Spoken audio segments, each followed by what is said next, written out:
حضرت عمر رضی اللہ تعالیٰ عنہ کے دورہ خلافت کے اندر ایران کا مشہور سپہ سالار ہرمزان قیدی بنا کر لایا گیا۔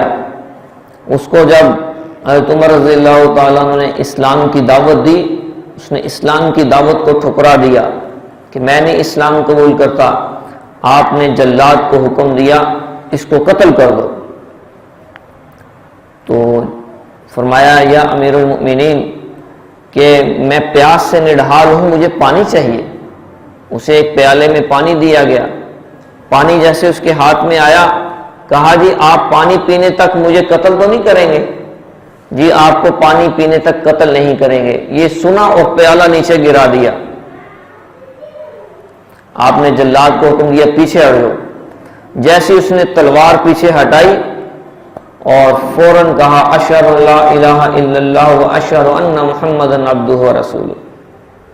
بعد میں آپ نے اس سے پوچھا کہ آپ کو پہلے اسلام کی دعوت دی تو اسلام قبول کیوں نہیں کیا؟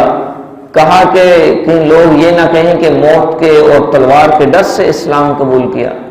تو آپ نے فرمایا کہ فارس کی عقل پہاڑوں جیسی ہے، عقول فارس تزن الجبال۔ تو اب دیکھو اس نے عمر رضی اللہ تعالیٰ عنہ سے وعدہ لیا اور کہ پانی پینے تک مجھے آپ قتل نہیں کریں گے، اور پانی نیچے گرا دیا اور آپ نے اسے قتل نہیں کیا، چھوڑ دیا۔